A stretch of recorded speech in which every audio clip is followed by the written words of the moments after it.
mengenai sedulur papat limo pancer. Ini sekedar saja analog-analog kecil. Jadi kalau kita itu hidup itu diurus beneran hubungannya sama siapa, dan jadi kowe karo Gusti Allah hubungannya cetok, karo malaikat hubungannya cetok, karo apa wae kudu cetok hubungannya, karo suket hubunganmu piye, karo wititan piye, karo udan piye, karo segara piye kudu cetok. Nah, wong modern iki tidak punya hubungan apapun kecuali yang dia berkepentingan terhadapnya, kan gitu kan? Nah, maka kita pasti hancur. Mergo wong modern tidak membangun kehidupan dengan cantolan-cantolan yang lengkap. Dia hanya punya cantolan, yaitu satu cantolan, yaitu kepentingan kita. Begitu kepentingan itu kemudian tidak bisa dicangkolnya, dia pasti ambruk. Nah, sedulur papat limo pancer itu kan tinggal dipelajari itu. Orang ruwet-ruwet lah rumangsamu. Wes ngene wes, hubunganmu karo banyu ketuban apa? Kuwi jenenge Kakang Kawah. Terus bar kuwi lahir karo sapa kowe? Karo Adi Ari-ari. Bar kuwi getihmu kuwi jenenge apa? Bar kuwi puser, dadi papat kuwi. Ya itu kalau mikro. Terus jarene Kanjeng Nabi, jarene Gusti Allah, kowe iki lak malaikat papat kancamu ki. Bahkan hakikat dan eksistensi hidupmu. Dadi kowe kudu ngerti Jibrilmu bendina iki. Wong kowe karo papat kabeh kuwi kok. Kowe kudu mangerteni Mikaelmu, kowe kudu mangerteni Israfilmu, kowe ya wis dienteni Israilmu. Kowe kudu cetha hubungannya karo ekonomi kita apa, hubungannya karo anak kita apa, sama rumah tangga kita apa. Kalau itu tidak cetha, maka kita hanya hidup di dalam awang uwong yang kita tidak memahaminya. Jadi kita nanti kaya ya kita tidak ngerti, miskin ya tidak ngerti, kita mengalami apa saja semua tanpa ilmu dan pengertian.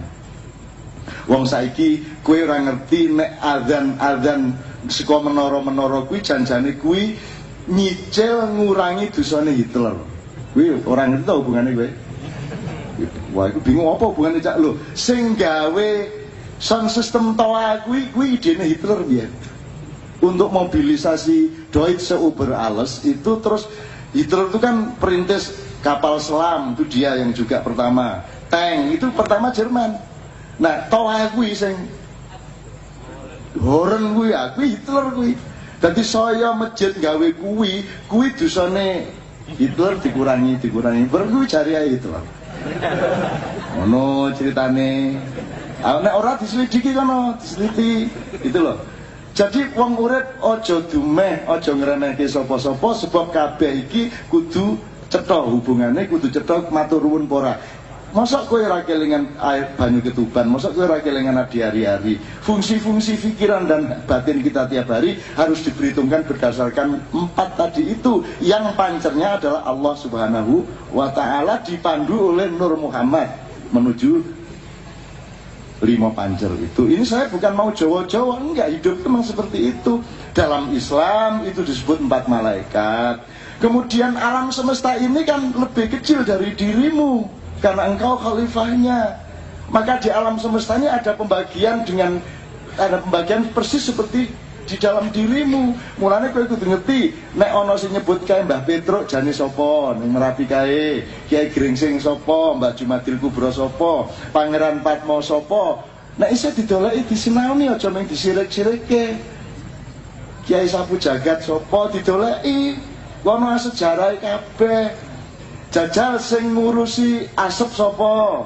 Loh, emang ada yang ngurusin lho. Rumah samu Gusti Allah nggawe kowe tok lho piye? Aja GR kowe. Gusti Allah duwe staf oke banget dengan kementerian-kementerian.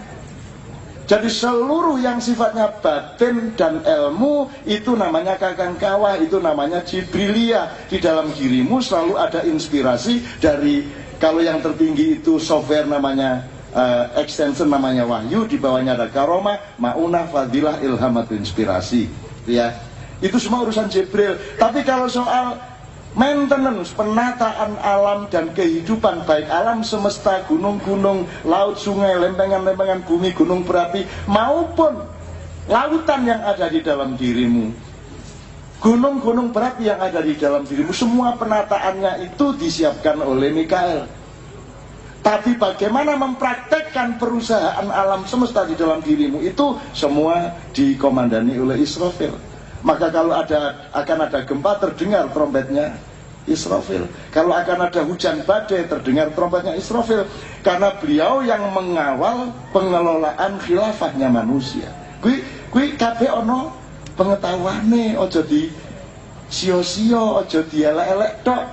Ya ojo dibenerke nek urung ngerti. Anak Israel lah kenal kabeh. Nah Israel, ono wong sing kerjasama karo Israel, ono sing mandiri. Artinya mati ra perlu ngenteni Israel, paten-patene dhewe niki enten niku. Ngarso dalem songo pada waktu itu sebenarnya punya pilihan lain.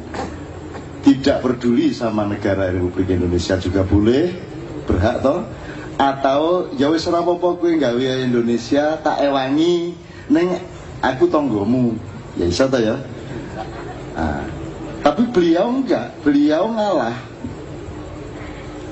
Mikul dhuwur mendem jero tenanan, kan gitu. Nah, menurut saya karena tanggungan beliau untuk memilih sikap itu tuh ora baen-baen kuwi resikonya gede banget, maka nilai sejarah dan berkahnya sangat tinggi. Dan itu tidak bisa dikalahkan oleh semua kedoliman kepada DIY sekarang ini. Jadi upomo sesuk gagalo mendapatkan legalitas keistimewaan, itu cuma satu tahap. Aku takon luweh tuwa ndi, luweh dawa ndi umure Republik Indonesia apa Keraton Ngayogya? Ora ana Indonesia, keraton tetep keraton to. Nggih mboten? Nggih. Dadi rasa bagusi to. Rasa bagusi. Wis ta wong kene iki ya nyengkuyung kok, kene iki ya arep bareng-bareng apik-apik kok. Ora arep piye-piye. Kuwi engko nek kowe selak saka keharusan sejarah iki, engko kowe mesti ya kualat dhewe, kowe engko ya mesti bar kowe kecelek. Sebab Jogja itu sudah madeg keraton itu sudah di dalam hatinya rakyat Jogja. Dan sampai anak turunnya sampai kapanpun. Saya yang bukan orang Jogja aja punya keraton Jogja di dalam hati saya. Gitu loh. Apa cak nun feodal rano hubungannya karo feodalisme leh. Ora ana hubungane nek feodal kan aku kudu piye-piye karo Gusti Jaya. Wong aku buktine sing raktir Gusti Jaya terus kok. Kudune lek aku sing raktir. Sing ngabekti kudune ora malah sing ngejak nyate terus niku malah Gusti Jaya. Nek Gusti Prabu rencanane. Ini dereng tambahan ngoten nggih. Ini insyaallah lah. Insyaallah segera lah niki. Itu yang pertama. Nomor dua, salah satu kelemahan reformasi niki karena tidak ada imamnya, tidak ada mursyidnya, tidak ada guru bangsanya. Reformasi ini melahirkan satu cara berpikir dan sikap mental yang sangat negatif, tidak hanya di bidang keistimewaan tapi juga di banyak bidang yang lainnya yang menyangkut masjid, menyangkut aliran, golongan, semua kena sikap itu, yaitu sikap untuk mentidakkan sing wis-wis. Jadi la ilahane kuat banget, neng ilallah ora cetha. Ilallah ora cetha. Jadi keraton ini dianggap wis ora kuwi barang lawas, ora. Neng sing iya piye? Kuwi akhire sing iya kuwi sing karepe dhewe-dhewe, pentinge dhewe-dhewe kan begitu. Itu terjadi bahkan di dalam tubuh organisasi-organisasi yang sudah ada sejak sebelum reformasi, termasuk NU, Muhammadiyah, struktur kepengurusan masjid, semua mengalami itu. Tidak saya perpanjang, tapi memang saya kira kita sedang mendapat cobaan itu. Kita bukan mau bikin Jogja ini moncar piye ora, ning diapa-apake pancen asal usule iki nek ora yoja sing ngaso dalem songo sing lilo jembar gelem nyengkuyung berdirinya NKRI kan ya ora ono. Dadi kuwi urusanmu nek kowe selak karo kenyataan kuwi, urusanmu ora karo Gusti Jaya, Gusti Prabu dan rakyat Jogja, urusanmu karo Gusti Allah. Tadi kuwi menggon innahum yakiduna kaita wa akitu kaita famahilil kafirina amhilhum ruwaida. Dikasih waktu sebentar untuk ngeyel kaya ngono, ning sesuke mesti kewalik meneh. Terus tenang mon Gusti Prabu, sing penting satene sing sebelah ndi ngoten. Itu saya kira begitu. Nah sekarang kita tidak ngomong politik. Sekarang Gusti Jaya insya Allah akan memberikan hikmah dan wacana yang lebih luas mengenai masjid ini, karena ini konsep sosial, ini konsep kosmologi, ini semua ini bukan waton gawe, itu loh. Dan Indonesia kan tidak membuat negara dengan konsep yang sekaya itu, semendalam itu. Maka tidak ada ceritanya Indonesia Jogja belajar kepada Indonesia. Indonesia harus belajar kepada Jogja. Nek kowe ora gelem tak paksa sesuk. Enten ono wae waktune. Nek ora kelakon ya biasa, jen ora tau kelakon ya biasa. Itu, jadi Gusti Jaya Nyun Sewu sekarang kita sedang berada di halaman masjid besar dengan konsep bukannya sekedar masjid. Ada konsepnya. Nyun Sewu nggih Gusti, iki ana halamane saka sembayang kono, saka kuwi tekan kono iki diatur jarake kowe nek metu mlebu saka kauman, kuwi mlebune lewat lorong ana dalan cilik, itu ada transisi, ada konsep yang dikarepke dalam arsitektur masjid Jawa tradisional waktu itu. Nek masjid Arab kan begitu kowe mlebu langsung gedung, tembok dhuwur ngono kae. Dadi ora ana religiusitas, ora ana rasa sejati ora kebangun. Nek kowe mlebu masjid gede, kuwi dunya iki kok tinggal njur kowe mlebu nang omahe Gusti Allah ki alon-alon, begitu kowe tekan kene, tekan jero wis dunyane wis ning mburimu. Mulane njur Allahu Akbar, tangane nyilake dunya kono sing kongko. Itu Allahu Akbar, tangane ngeten iki. Jadi ini konsepnya seharusnya ditiru oleh konsep masjid-masjid modern. Kita tenanan ki lek gawe piye? Kok aku piye? Cangkemku sak ngono kuwi. Ya soal sing nganslupi beda-beda ya Gus. Ya Nyun Sewu niki kali guyone, wong karang kula niki mengabdi dalem oce-ocean nggih. Gusti Jaya Nyun Sewu bab masjid, keraton sak piturute dalam konsep-konsep kabudayaan dan filosofi. Matur nuwun. Assalamualaikum warahmatullahi wabarakatuh. Terima kasih atas waktu yang diberikan pada kami. Tapi sebelum saya matur bab masjid, saya melanjutkan apa yang dingendikake Mas Prabu, di mana pada prinsipnya penggabungan Negari Ngayogyakarta Hadiningrat dan Kadipaten Pakualam ke dalam Negara Kesatuan Republik Indonesia itu dengan niat para pemimpinnya, yaitu ngersot dalem ingkang sinuwun Suwargi kaping 9 dan Kanjeng Gusti Pakualam Suwargi kaping 8, bukan untuk kepentingan dirinya sendiri, tetapi untuk kepentingan rakyat Ngayogyakarta Hadiningrat, agar harkat martabat rakyat Ngayogyakarta Hadiningrat itu setingkat dengan bangsa-bangsa Indonesia lainnya, bahkan setingkat dan sederajat dengan bangsa-bangsa di dunia. Nah, itu sudah terwujud atau belum? Kalau sudah, berarti perjuangan kita memasuki perjuangan tahap berikutnya setelah harkat martabat kita sederajat dengan bangsa Indonesia, bahkan dengan bangsa-bangsa di dunia. Kita harus bagaimana? Kalau belum, berarti perjuangan kita belum selesai. Sekarang dirusui dengan gonjang-ganjing masalah keistimewaan daerah istimewa Yogyakarta, padahal perjuangan kita belum selesai.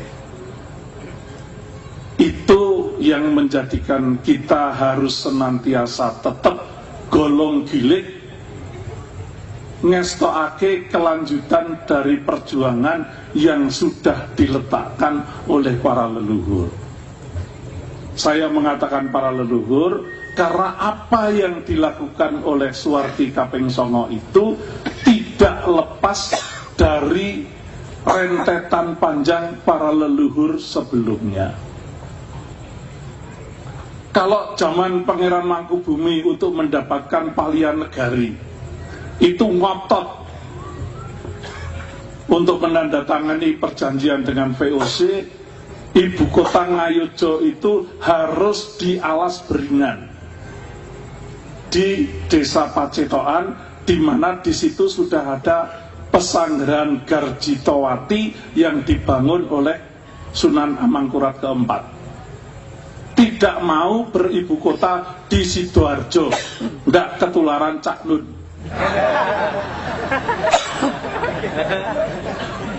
Tapi ngotot harus di Garjitowati. Kemudian yang kedua, untuk mengelola negari Ngayogyakarta Diningrat dipilih Pepatih Dalem Yudonegoro yang merupakan musuh Belanda yang pada waktu itu menjadi bupati di kawasan Purworejo. Kalau dua itu tidak dituruti oleh kolonial Belanda, lebih baik Pangeran Mangkubumi bertekad untuk meneruskan peperangan yang sudah berjalan 9 tahun. Setelah dipenuhi apa yang diminta, perjanjian itu walaupun merugikan banyak negari Ngayogyakarta, ora digape, ora diwaos. Itu sama dengan yang dilakukan oleh Suwardi Kaping Songo. Setelah 6 bulan membahas 3 hal tidak selesai, beliau mendapat bisikan dari leluhur, wis tole tekenan wae, sedilo meneh londo arep lunga saka kene. Dengan pesan itu beliau bergegas ke kantor gubernur, langsung meminta konsep perjanjian kontrak politik itu ditandatangani tanpa dibaca, dan kemudian juga tidak pernah dibaca sampai menjelang wafat beliau. Jadi apa yang dilakukan oleh Suwardi Kaping Songo itu mirip dengan Suwardi Kaping Sepisan. Jadi rentetan panjang itu tetap menjiwai para sinuhun, termasuk pesan yang tertuang dengan berdirinya semua bangunan di wilayah Ngayogyakarta yang ada kaitannya dengan keraton, itu semua membawa pesan. Nah, sekarang saya masuk ke bagian masjid. Karena tadi sudah disentuh oleh Cak Nun, masjid itu kalau masjid Jawa, ya inilah wujud masjid Jawa ini seperti masjid gede ini. Tapi masjid gede ini adalah masjid keprabon, masjid utama. Masjid Jawa mesti harus menghadap ke timur, bukan mengarah kiblat. Bangunan masjid itu menghadap ke timur, tetapi sholat tetap mengarah kiblat. Jadi pada waktu itu, sejak dibangun, sejak Sinuhun Hamengkubuwono pertama, sudah diberi ancer-ancer. Kiblatnya itu dipecah suci. Dari regol masuk ke masjid sampai pendopo itu ada jalan yang miring. Itu namanya pecah suci. Itu arah kiblat. Tapi kalau bangunan masjid menghadap ke timur, karena masjid itu adalah perangkat kita manusia di dunia.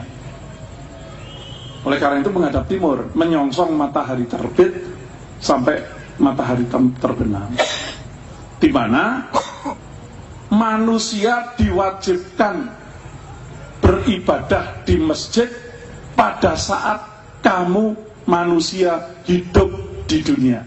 Betul nggak? Pada waktu manusia itu masih di kandungan ibu, yang ibadah kan ibunya. Pada waktu manusia itu sudah di alam kubur, yang ibadah kan ahli warisnya. Kita yang masih hidup di dunia inilah yang wajib ngibadah di masjid. Oleh karena itu masjid harus menjadi pusat kegiatan umat.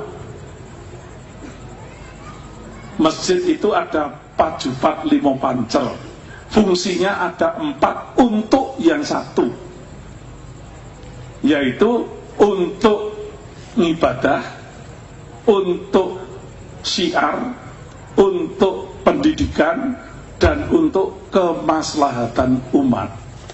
Semua ditujukan untuk mewujudkan pengabdian kewajiban kita kepada yang satu, Allah Subhanahu wa Ta'ala. Itu adalah masjid. Masjid gede sendiri karena harus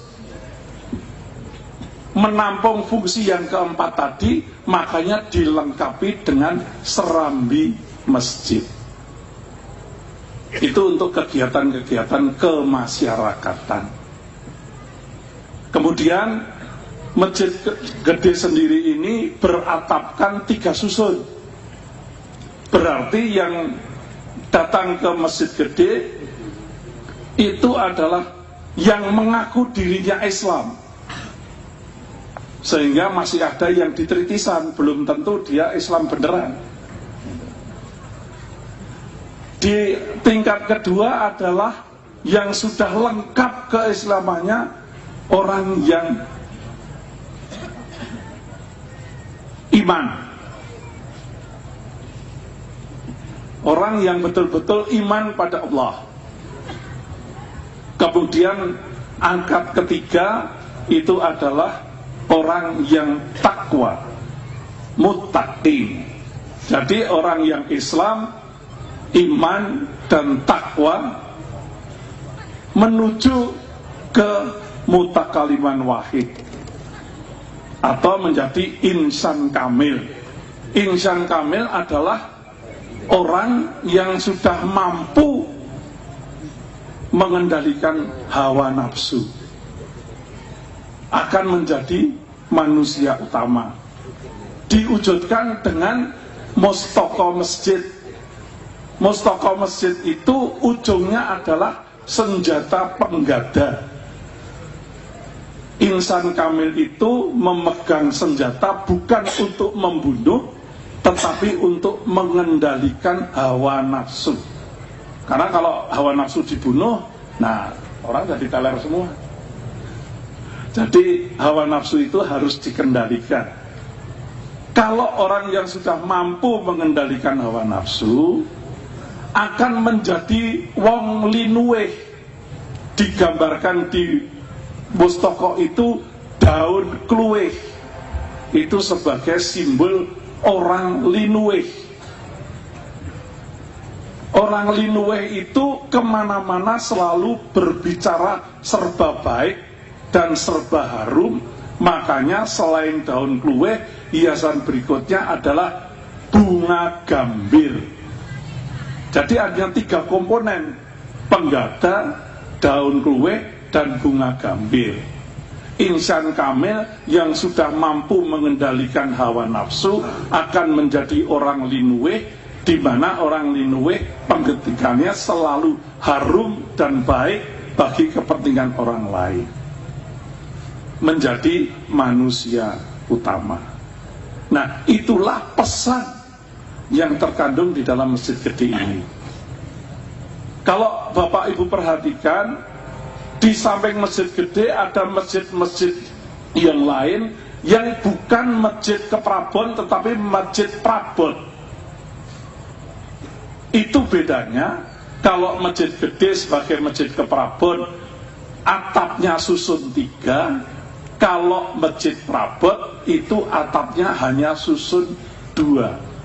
Karena sudah dianggap bukan lagi hanya Islam, tapi sudah iman dan takwa. Sedang pengislamannya itu di masjid gede. Oleh karena itu di masjid gede itu dilakukan juga untuk mengislamkan bagi yang mau memeluk agama Islam. Itulah kaitannya dengan sekaten. Alhamdulillah, malam ini dengan Kiai Kanjeng mengawali turunnya Gamelan Sekaten besok hari Minggu. Mudah-mudahan ini juga akan melengkapi kalau Gamelan Sekaten itu sekaligus untuk mengundang masyarakat untuk diberi dakwah agar mau mengucap syahadattain. Tapi dengan Kiai Kanjeng ini kita dihibur, insya Allah nanti juga ada nuansa-nuansa yang mengarah kita agar lebih meningkat kualitas peribadatan kita, sehingga kita akan diselamatkan di dunia dan di akhirat karena perkenan Allah Subhanahu wa Ta'ala dalam kondisi situasi yang masih sangat membingungkan saat ini. Mudah-mudahan kita tetap diberi pencerahan dari Allah sehingga kita diselamatkan oleh Allah, tidak menjadi korban kebingungan yang terjadi. Oleh karena itu saya mohon kepada Cak Nun dan teman-teman dari Kiai Kanjeng, saya minta request lagu yang spesifik untuk kita sekalian agar tidak kebingungan. Tolong nyanyikanlah Tombo Ati. Tombo Ati versinya Kiai Kanjeng, yang kemudian dilanjutkan masih ada pesan Suwargi Kaping Songo yang juga ada kaitannya dengan Tombo Ati. Mudah-mudahan itu nanti akan memberikan pencerahan bagi kita untuk memasuki suasana yang membingungkan saat ini. Kita tetap diberi dengan kekuatan iman dan takwa, dan ikatan tali yang paling kencang hanya dengan Allah Subhanahu wa Ta'ala. Matur nuwun, ada kurang lebihnya mohon maaf. Assalamualaikum warahmatullahi wabarakatuh. Tepuk tangan teman-teman semua. Sebelum Mbak Aryati, gini, saya ingin nyambung Gusti Joyo. Jadi dari arsitektur masjid ini, sampean coba ingat-ingat Mas, ya, bedanya arsitektur modern karo arsitektur keraton dan tradisi.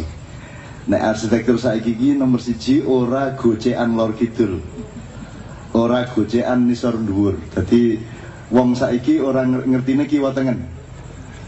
Nek dadi wong sing cah anyar saiki saka Tugu ora iso kae Tugu ngidul, ora iso deh. Jadi kita sudah kehilangan skala kosmologis. Orang Jakarta sudah nggak ngerti mana utara mana selatan. Nah, arsitektur modern itu pencapaiannya sangat rendah, yaitu pokoknya ketoke apik, disawangki penak, mengono tok. Tapi tidak ada kandungan apa-apa di dalam pemandangan sing penak kuwi. Arsitektur seperti Masjid Agung ini, Masjid Besar Jogja ini, Masjid Keprabon ini, ya, ngaten iki. Masjid gede ini nek misalnya ono temboke, kaya ono cagake, iki ono apa jenenge latare, ono terase, itu konsep sosial, itu bukan konsep arsitektur. Itu konsep kebudayaan, konsep filosofi dan konsep teologi.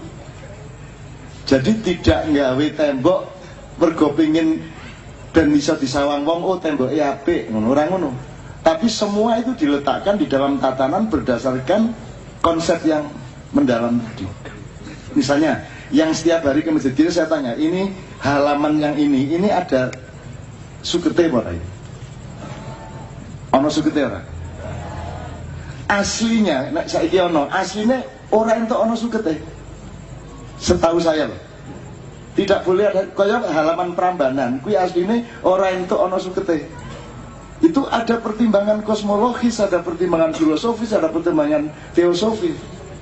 Neng, dadi kae nek kowe ndelok Prambanan saka kadoan zaman semono sadurunge ditutup jalan macam-macam, itu seperti tidak di bumi karena di sekitarnya tidak ada rumput, hanya tanah. Jadi kaya ngawang ngono iki karena diperlukan ada rangsangan spiritual bagi setiap orang yang datang ke Prambanan. Neng suatu hari Butin Soeharto tilik apa? Prambanan sikile kecekluk, sandale kesrimpet, jero do tiba kaya akhirnya saiki digawe konblok. Dadi latar tadi ya ora apa-apa kuwi wong seni sono iki mbiyen iki le dirubah iki muga Pak Harto isu-isu tangi turu ning gedung agung niku karo nyangkluk kanduk kae njero lho kae kok gedungnya wis rusak ngono kuwi. Itu berarti dawuh untuk semua kementerian agar segera dandani gedung kuwi. Kayak yang ngelirik selet lho kae kok rusak gedungnya ngono to. Jadi teman-teman sekalian, saya kira pertemuan kita pada malam hari ini adalah mempelajari kembali dan belajar untuk balik kepada konsep, tidak hanya konsep politik dan sosial, tapi konsep sampai ke tingkat teosofi, teologi, kosmologi dan seterusnya. Iki ono hubungannya karo struktur bintang. Orang yang ketoke apik ngono tok. Itu teman sekalian. Saya kira Anda coba teliti kembali masjid ini. Kenapa ini kalau sana jalannya begini? Kenapa kamar mandinya begitu? Kenapa sebelum yang asli ya, sebelum ada perubahan-perubahan kecil? Kenapa di sini nggak boleh ada rumputnya? Itu ada urusan spiritualnya. Dan untuk apa hidup kok tidak spiritual itu untuk apa?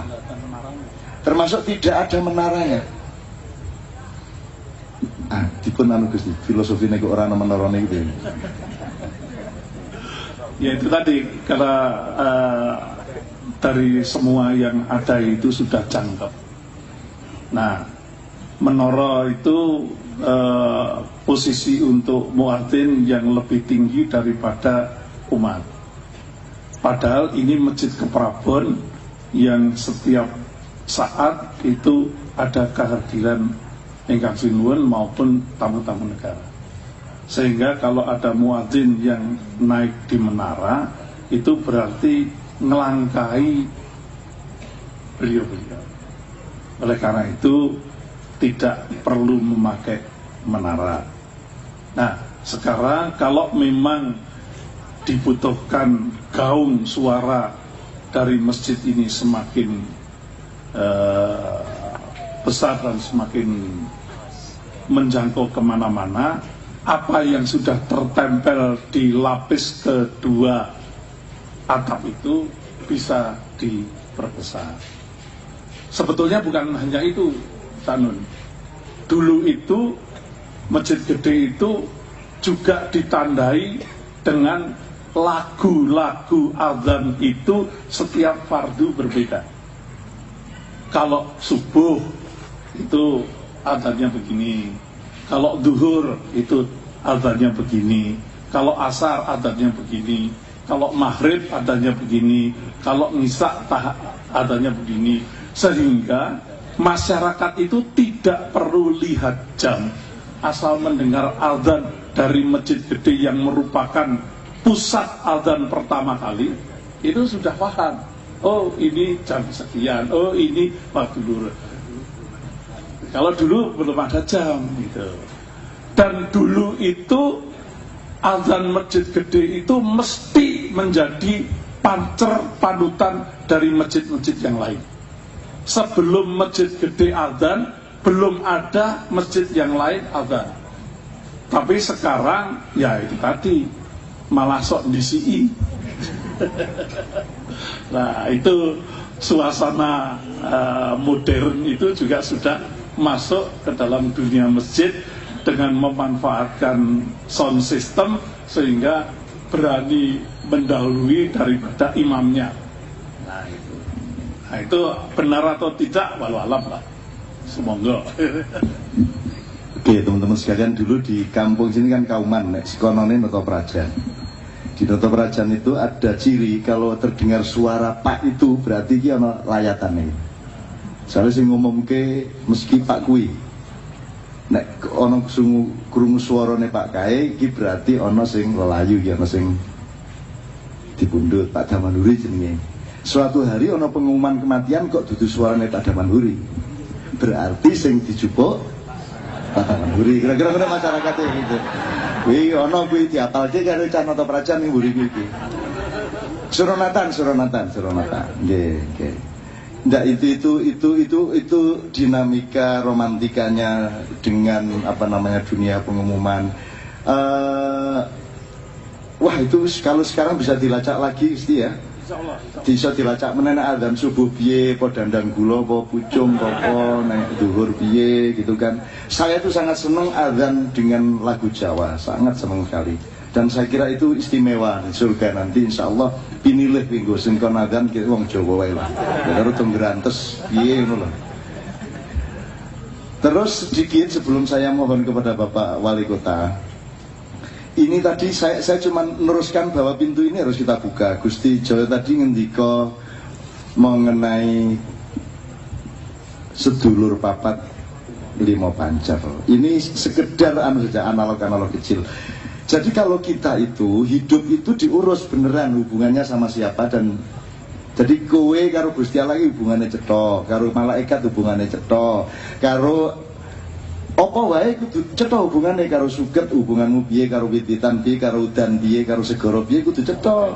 Nah, wong modern iki tidak punya hubungan apapun kecuali yang dia berkepentingan terhadapnya, kan itu kan? Nah, maka kita pasti hancur. Mergo wong modern tidak membangun kehidupan dengan cantolan-cantolan yang lengkap. Dia hanya punya cantolan, yaitu satu cantolan, yaitu kepentingan kita. Begitu kepentingan itu kemudian tidak bisa dijangkaunya, dia pasti ambruk. Nah, sedulur papat lima pancer itu kan tinggal dipelajari itu. Orang ruwet-ruwet lah rumangsamu. Wes ngene wes, hubunganmu karo banyu ketuban apa? Kuwi jenenge Kakang Kawah. Terus bar kuwi lahir karo sapa kowe? Karo Adi Ari-ari. Bar kuwi getihmu kuwi jenenge apa? Bar kuwi puser dadi papat kuwi. Ya itu kalau mikro. Terus jarene Kanjeng Nabi, jarene Gusti Allah, kowe iki lak malaikat papat kancamu ki. Bahkan hakikat dan eksistensi hidupmu. Dadi kowe kudu ngerti Jibrilmu. Bendina ki wong kowe karo papat kabeh kuwi kok.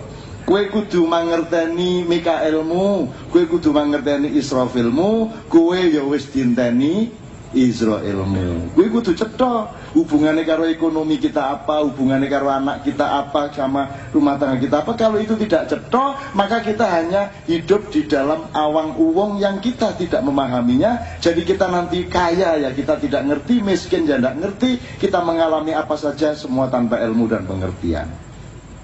Wong saiki kowe ora ngerti nek adzan saka menara-menara kuwi janjane kuwi nyicil ngurangi dosane Hitler.